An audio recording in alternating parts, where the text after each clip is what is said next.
I was scrolling through a friend's social media the other day, just mindlessly browsing.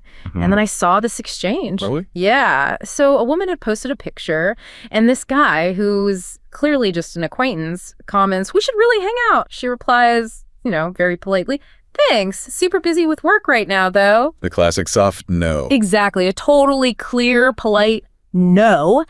But then a day later, he comments again on the same photo. "Seriously, just name the day." Ugh. And it gets worse. 2 days after that, he writes, "Guess you don't want to see me." And this was all public. It just went from a simple invite to this, I don't know, weird passive-aggressive pressure campaign. Yeah, that's not just awkwardness. That's a boundary violation right there in public. That's what struck me. It wasn't just the persistence. It was his complete inability to process that initial, very gentle no. He didn't just ignore it. He seemed to think it was like a puzzle he had to solve, or a challenge. Or a personal slight. Right, and you see this pattern everywhere. It feels like more than just cluelessness. It's like a fundamental, maybe even a willful misunderstanding of what no means. So it really makes you wonder, what's the psychological wiring behind that?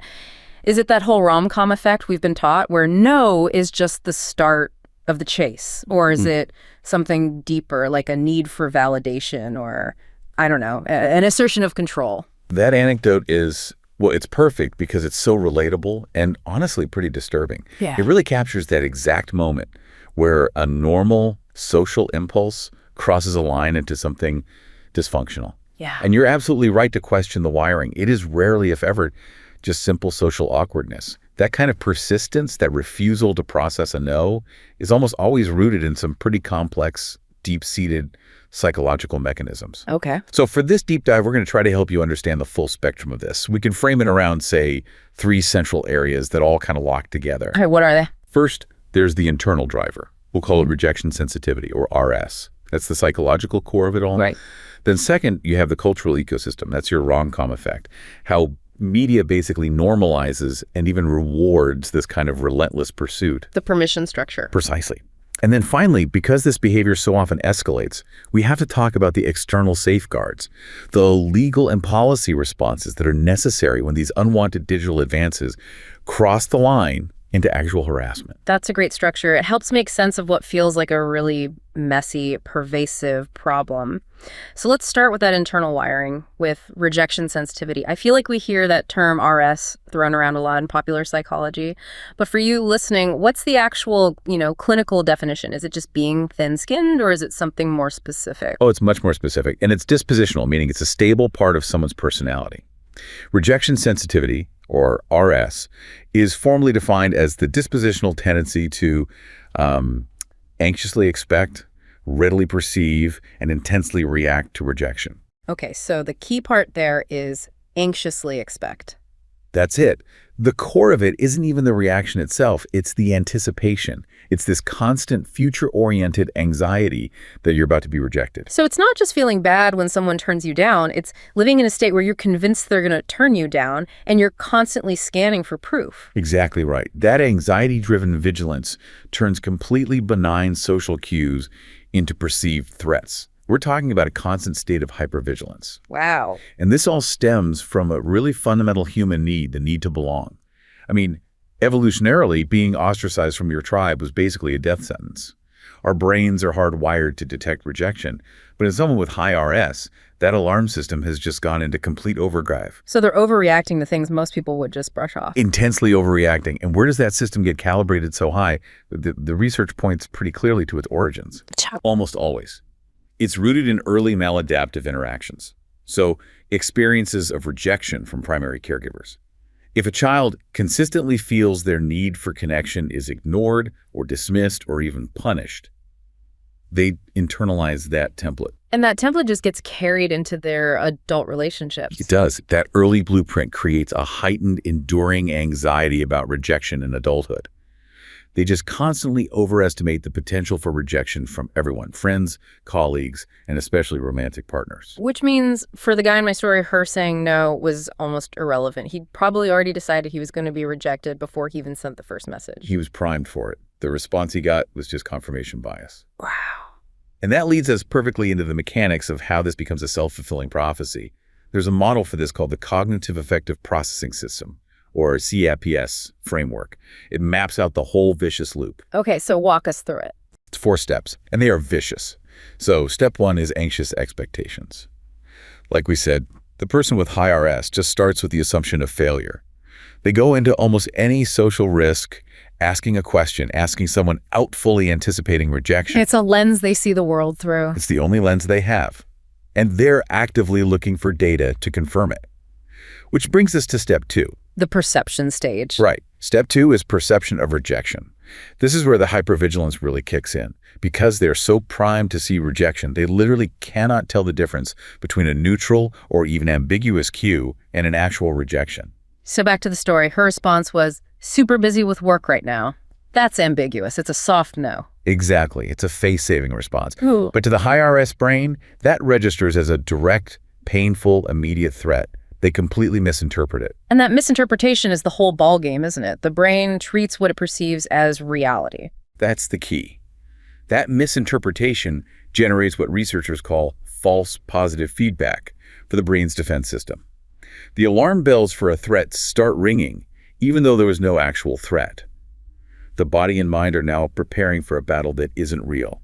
Okay, so this perceived threat triggers the internal defenses. What does that look like on the outside? That's step 3. That's step 3, intense behavioral reactions. The defense system triggers these immediate self-protective behaviors. They're all designed to stop the rejection that they now believe is guaranteed to be coming. And what do those behaviors look like? They can be really varied. Sometimes they're internal, like the person withdraws completely, or they become extremely controlling or intensely jealous. Or they can be external. Or they're externalized, which is what we saw in the anecdote. It can manifest as hostility, anger, aggression, or, very commonly in this context, persistent and unwanted pressure. They're trying to control the outcome to cancel out the rejection they feel. So that constant follow-up, just name the day, guess you don't want to see me, that's actually a defensive move. He's trying to force a different result to solve the puzzle of her rejection. Yes, but the tragic irony is that this very defensiveness all but guarantees the thing they're most afraid of. Which is the final step. Which brings us to step 4, the self-fulfilling prophecy. These aggressive, defensive overreactions, the pressure, the hostility, they're socially toxic.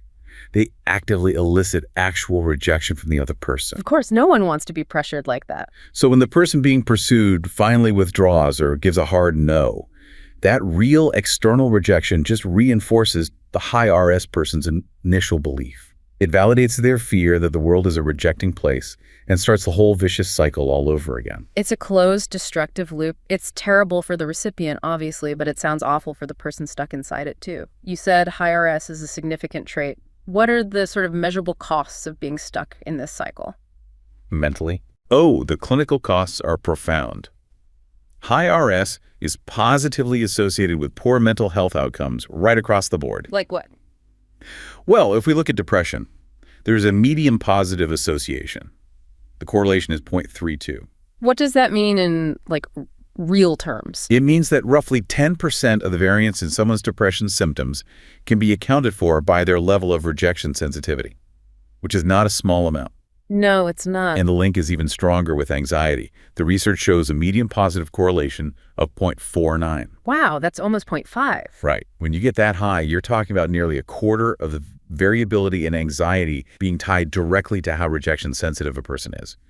It tells you that anxiety isn't just a side effect here. It's woven into the very fabric of this experience. And I imagine it's also linked to personality disorders that are known for, being very volatile in relationships. Absolutely. The link is particularly strong for conditions marked by intense emotional instability and a deep fear of abandonment. Something like borderline personality disorder or BPD. Okay. The research shows a medium to large association there, with a correlation of about 0.47. And if you compare people with BPD to people without, the effect size, or D, is large. It's about 0.85. Can you just quickly break down what an effect size of 0.85 means for you listening? Sure. An effect size, D, just measures the size of the difference between two groups. A D of 0.85 is huge. It means the average person with BPD scores nearly a full standard deviation higher on rejection sensitivity than the average person without it. So it's a defining feature of the disorder. It's central. The fear of abandonment, the relational chaos that defines BPD, it's deeply, deeply intertwined with this inability to process or tolerate perceived rejection. That's a really clear picture of the clinical side. What about the non-clinical consequences? I mean, what does high RS do to just your everyday relationships and dating prospects? Well, it really impacts self-esteem, general well-being, and it significantly increases loneliness. When you look at dating specifically, there's a small negative association between high RS and being in a relationship. The correlation is negative 0.14. So on average, they're less likely to be in a relationship. Is that because they're driving people away, or are they just avoiding the risk completely? It seems to be mostly avoidance. It's driven by that distorted, threat-sensitive view of other people. They're so terrified of the potential for rejection that they avoid the social risk you need to take to even start a relationship. Every date is a potential threat. Exactly. And avoidance is a powerful self-protection mechanism, even if it ultimately leads to more loneliness. It's just a painful picture of an internal system that dictates this really destructive behavior. But like you said at the start, that wiring doesn't exist in a vacuum, right? It's influenced by cultural messages. Heavily influenced. Which feels like a good time to pivot, because that guy on social media, he probably grew up watching movies that told him his aggressive pursuit was heroic. And that's the Rom-Com Effect. It's the cultural enabler. It provides the external validation for ignoring boundaries. It essentially gives people permission to persist. Right. And if you really analyze the content of romantic comedies, what you find is this: unrealistic and sometimes just immoral code for how relationships should work. It's teaching audiences a very skewed version of romance. That's the critical takeaway from the content analyses. These films teach persistence by showing that negative behaviors aren't just acceptable, but often they're necessary for the chase. And crucially, they're consequence-free. Okay, walk us through some of those behaviors. How bad does it get in these movies, and how do they make it seem okay? The spectrum is huge. On the more severe end, you have acts of genuine volatility. I mean, think of the film Just Married. There's a scene where the wife literally throws a glass ashtray at her husband's head. Wow. And it's played for, what, dramatic tension? In a real relationship, that's a serious incident of physical aggression. In the film, it's just smoothed over. And on the less serious, but maybe more insidious end, you see a lot of game playing and deception. Take a movie like Clueless. The main character, Cher, actively sends herself flowers and chocolates to get the attention of a guy she likes. So she's manufacturing a narrative. She's being deceptive to get his interest. Right. And the film doesn't frame this as manipulative behavior that should have consequences. The consistent pattern is a total lack of accountability. Whether the act is violent or deceptive, the characters face no real lasting consequences. The narrative just compresses time and erases the emotional labor. That time compression is so important because in real life, hurt and anger and resentment, they stick around. They take work to get through. They do. But in a rom-com, they're often just eliminated by one single grand gesture.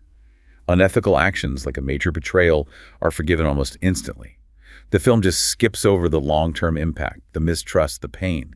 It tells this lie of immediate emotional payoff. Can you give us an example of that? You mentioned 10 things I hate about you. That's a perfect one. The main male character is fundamentally deceptive about why he's pursuing the female lead. It's a huge betrayal of trust. And the resolution isn't him spending months earning back her trust? Not at all. The resolution is him buying her a gift, a guitar, and making a grand public apology. And then the relationship just continues as if the betrayal was completely erased by that gesture. And that's a huge lesson for the viewer, right? It teaches that the cost of being unethical is low, but the reward, getting the person you want, is high. And that ties right back to social cognitive theory. When viewers see characters they like getting rewarded, or just not punished, for being aggressive or persistent, it shapes their own beliefs about behavior. It gives them a script. It gives them a script. The audience is encouraged to believe their own persistent or even manipulative actions won't have bad consequences.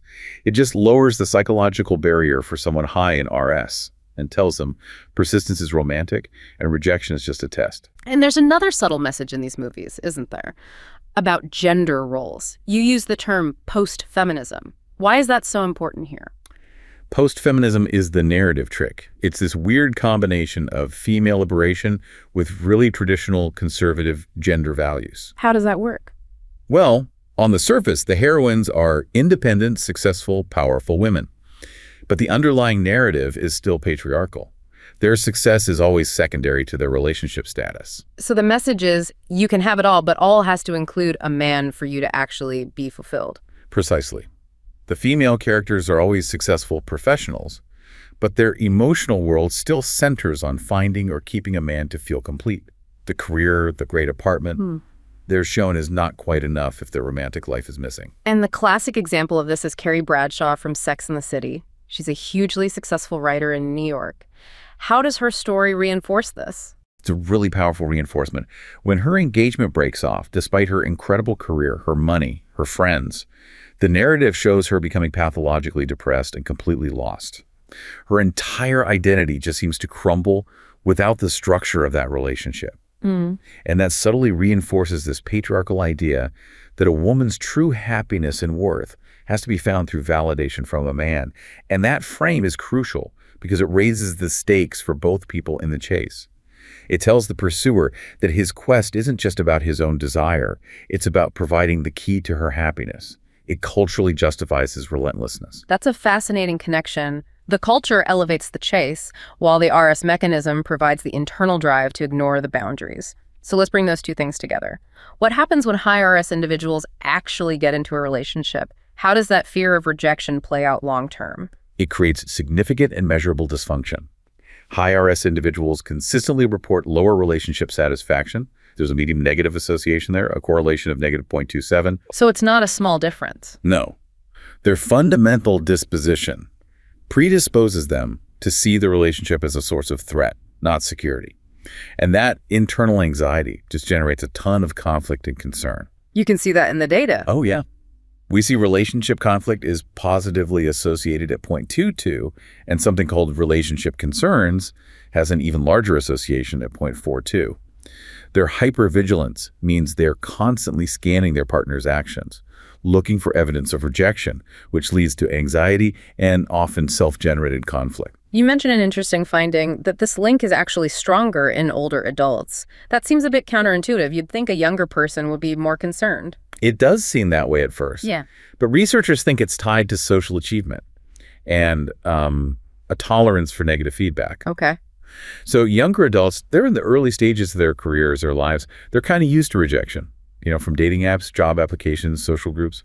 It's a normal part of their experience. They accept the world to say no sometimes. Exactly.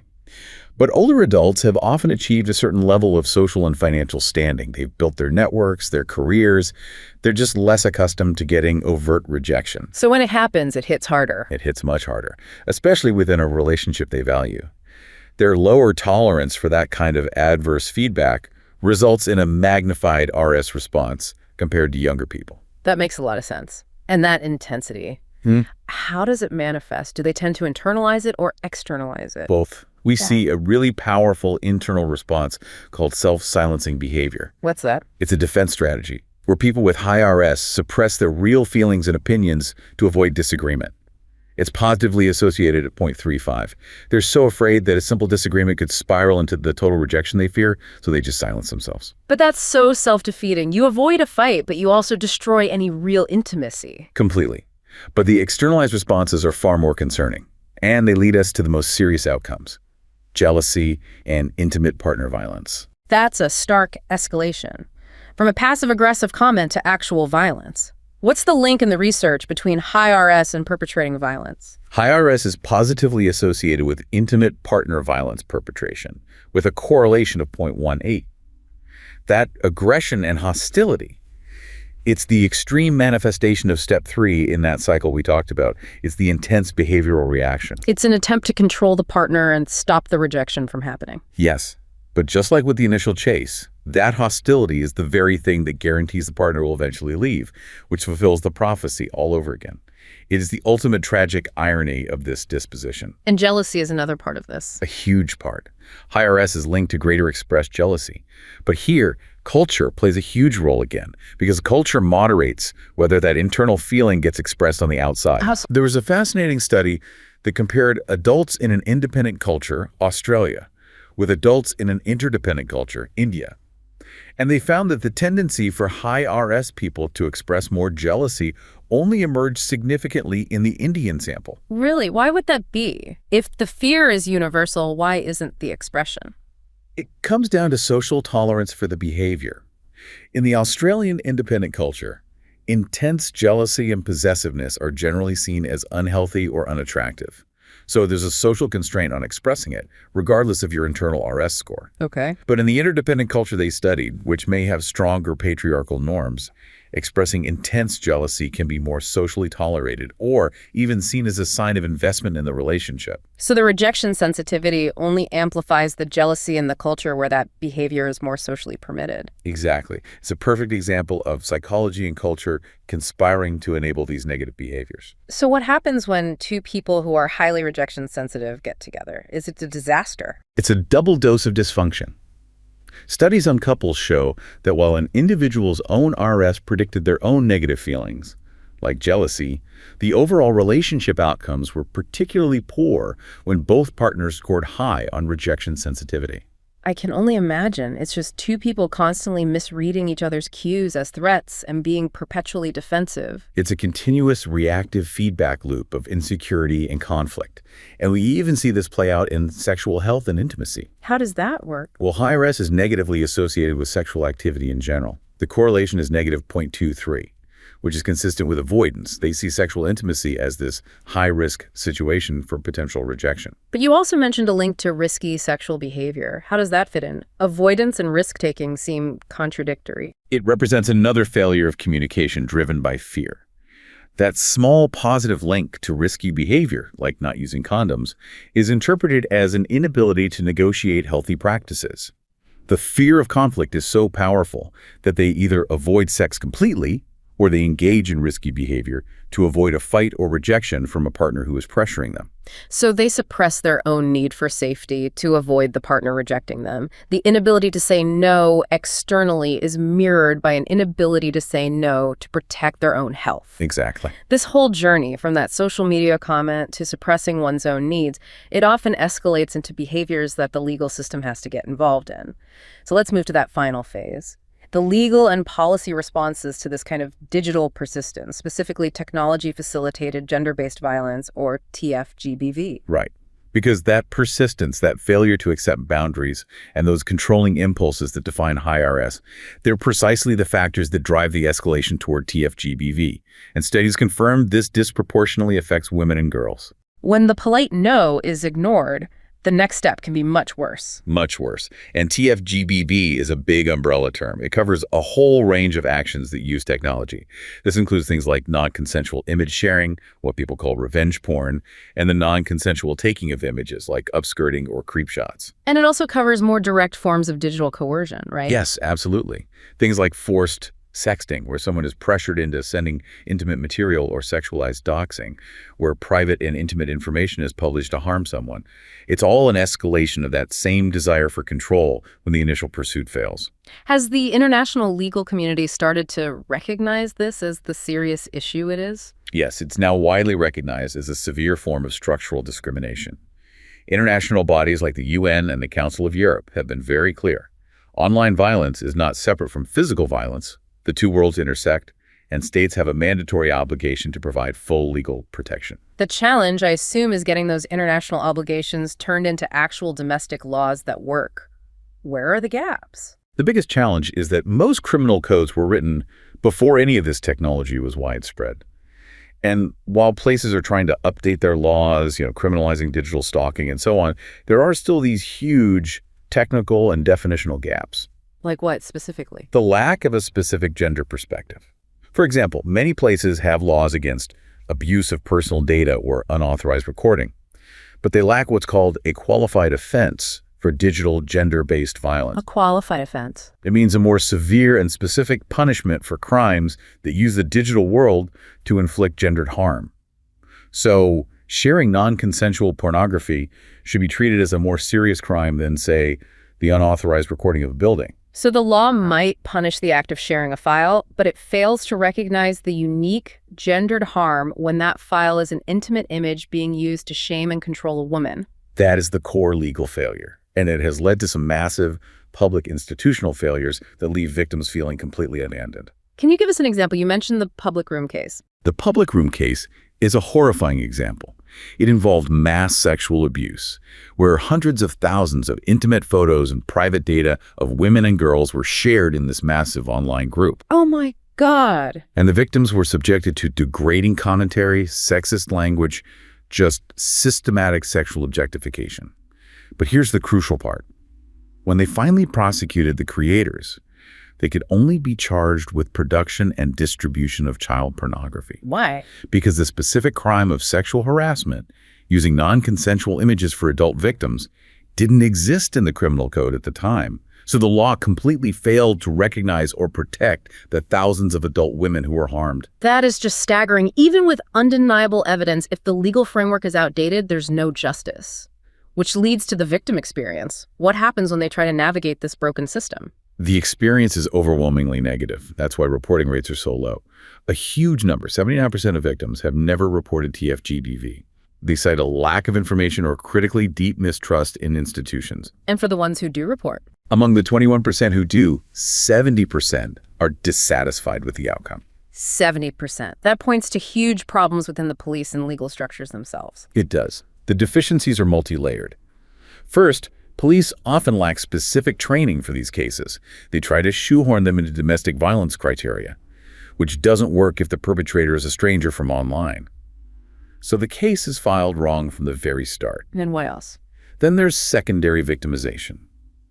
When victims report non-consensual sharing, officers will often ask them if they consented to the filming of the material in the first place. Oh, no. And this leads police to wrongly claim they can't help if the sharing was the only non-consensual part. So they're essentially blaming the victim for ever trusting the perpetrator enough to create the image, ignoring the actual crime, which was the non-consensual sharing. Exactly. It's a massive operational failure. On top of that, police departments often lack the basic infrastructure, like private rooms for victims to give their statements. They're forced to share these deeply traumatic details in public areas in front of multiple officers. It just exacerbates the trauma. So this deep dive has really woven together a complex story, starting with something as seemingly small as one person's inability to take a polite no online.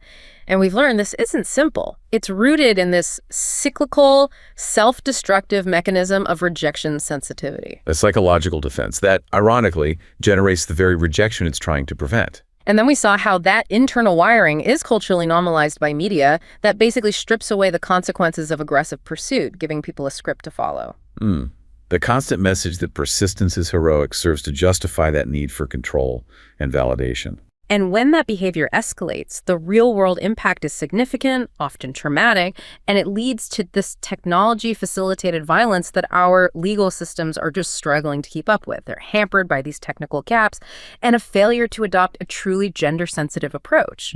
The core finding, really, is that the intense pressure applied to the person saying no is so often a direct, self-fulfilling result of the aggressor's own deep-seated fear of being rejected in the first place. And the crucial implication here is the need for a systemic change across all three areas, psychological, cultural, and legal, to break the cycle.